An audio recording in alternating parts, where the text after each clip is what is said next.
എല്ലാവർക്കും വിനീത നമസ്കാരം. ശ്രീമദ് ഭാഗവതം ദശമസ്കന്ധം അധ്യായം 30 ശ്ലോകം 31, 32, 33, 34, 35 5 ശ്ലോകങ്ങള് ഇന്ന് നമുക്ക് നോക്കാം. അവരുടെ ദുഃഖം ഇങ്ങനെ കൂടിക്കൂടി വരികയാണ്.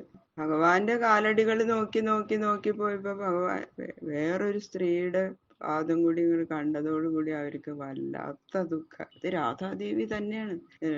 രാധ തന്നെയാണ്. രാധ ഞങ്ങളെക്കാളും പ്രിയപ്പെട്ടവളല്ലേ രാധ എന്നുള്ള ആ ഒരു അസൂയയും എല്ലാം കൂടിയിട്ട് വന്നിട്ട് അവർക്ക് വല്ലാത്ത ദുഃഖമായി. അങ്ങനെ വീണ്ടും അവര് ഭഗവാനെ അന്വേഷിച്ച് നടക്കണു. ഓം നമോ ഭഗവതേ വാസുദേവായ. കോമളം കുജയൻ വേണു ശ്യാമളോയം കുമാരക. വേദവേദ്യം പരം ബ്രഹ്മ ഭാസതാം പുരതോ മമ. കൃഷ്ണായ വാസുദേവായ ഹരയേ പരമാത്മനെ പ്രണതക്ലേശനാശായ ഗോവിന്ദായ നമോ നമഃ. ഓം നമോ ഭഗവതേ വാസുദേവായ. ശ്ലോകം 31. ന ലക്ഷ്യന്തേ പദാന്യത്ര തസ്യാ നൂനം തൃണാങ്കുരൈഃ ഖിദ്യൽ സുജാതാഘ്രിതലാം ഉന്നിന്യേ പ്രേയസീം പ്രിയ. ആ സ്ത്രീയുടെ പാദങ്ങളോട് ചേരാത്ത കാലടികളെ അന്വേഷിച്ച് പിന്നെയും പിന്നെയും ഇങ്ങനെ നടന്നു വരും. അപ്പൊ കുറെ നടന്നപ്പോ ഭഗവാന്റെ കാലടികൾ മാത്രമായിട്ട് ഇങ്ങനെ കണ്ടു.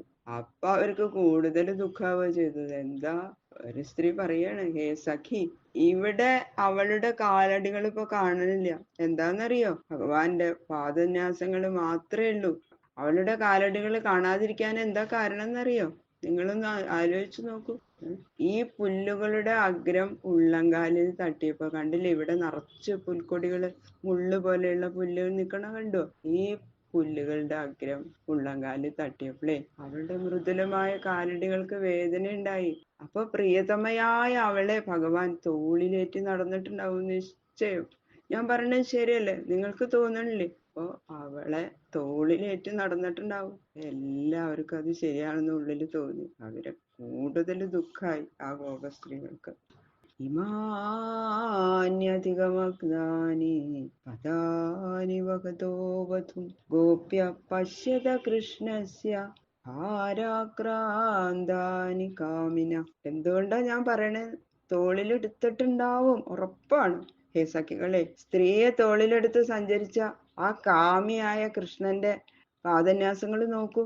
അധിക ഭാരം നിമിത്തം ഈ പ്രദേശത്തിലെ ഈ മണ്ണില് നന്നെ താണിട്ടാ പതിഞ്ഞിരിക്കണത്. അതുകൊണ്ടാ ഞാൻ പറഞ്ഞേ. നോക്കൂ, കാമപ്രാന്തന്മാര് എന്തു തന്നെ ചെയ്യില്ല എന്ന് പറയണെന്നിട്ട് അവര് തന്നെ.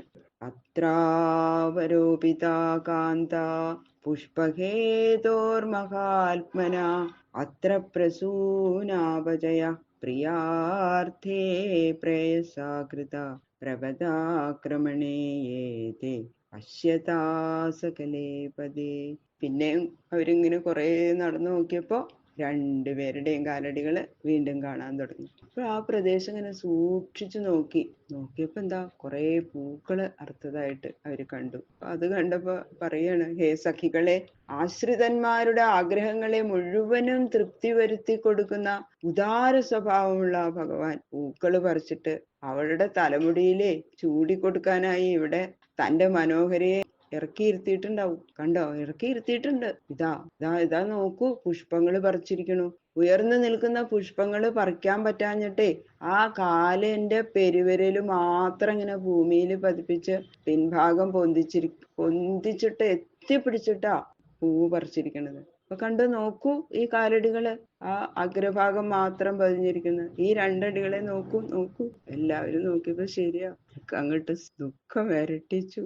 കേശപ്രസാദനം യത്വത്ര കാമിന്യാ കാമിനാകൃതം താനി ചൂടയതാ കാന്താം ഉപവിഷ്ടമിഹ ധ്രുവം. നന്നായി സൂക്ഷിച്ചു നോക്കുകയാണ് അവര്. അപ്പൊ ചിലര് കൃഷ്ണന്റെ മടിയില് സ്ത്രീ ഇരുന്നിട്ടുണ്ടാവും എന്നുള്ള ലക്ഷണങ്ങള് കണ്ടിട്ട് പറയാ. അവളുടെ തലമുടി അങ്ങനെ കോതിക്കൊടുത്ത് നന്നാക്കി കെട്ടിക്കൊടുക്കാനായിട്ടേ അവനിവിടെ ഇരുന്നിട്ടുണ്ട് നമ്മുടെ കണ്ണൻ. നിശ്ചയം തന്നെ. തലയിൽ ചൂടിയിരുന്ന പഴയ പൂമാലകൾ ഇതാ കണ്ടോ, എറിഞ്ഞു കളഞ്ഞിരിക്കണു.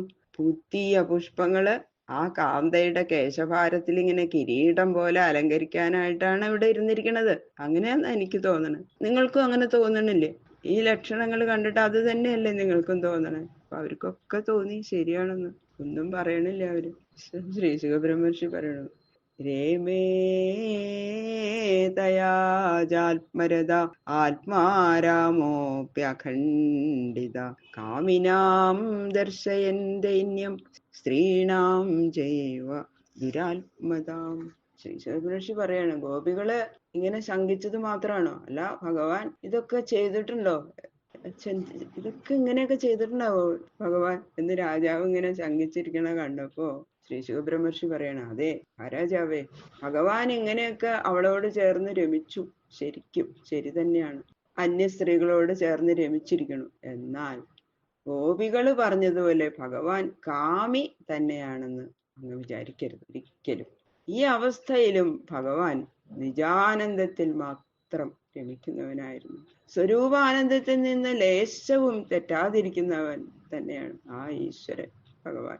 എന്തുകൊണ്ടെന്നാൽ ഭഗവാന്റെ ക്രീഡ ആത്മാവിൽ മാത്രമല്ലാതെ വിഷയങ്ങളിലല്ല.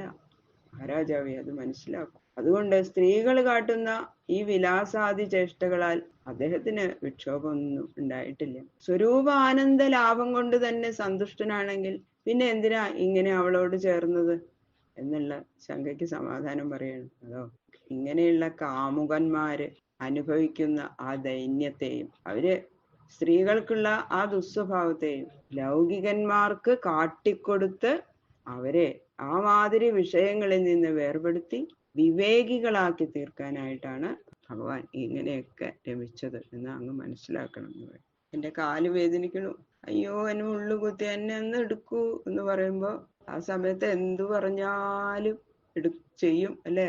പ്രായത്തിലുള്ള പുരുഷന്മാര്. സ്ത്രീകൾ അതുപോലെ ചെയ്യുന്നറിയാം. അത് കാരണം അവരും അതുപോലെ ചെയ്യും. അങ്ങനെയൊന്നും ആ വിഷയത്തിൽ ഇങ്ങനെ മുഴുകി അങ്ങനെ ജീവിക്കരുത് എന്ന് ലൗകികന്മാർക്ക് പറഞ്ഞു കൊടുക്കുകയാണ്. അതിനു വേണ്ടിയിട്ടാണ് ഭഗവാൻ ഇങ്ങനെയൊക്കെ ചെയ്തതെന്ന് ശ്രീ ശുഖബ്രഹ്മർഷി പ്രത്യേകം പരീക്ഷിത് മഹാരാജാവിനോട് പറയണു. അത് തന്നെയാണ് എല്ലാവർക്കും മനസ്സിലാക്കാൻ വേണ്ടിയിട്ട്. ബാക്കിയുള്ള ശ്ലോകങ്ങൾ നാളെ നോക്കാം.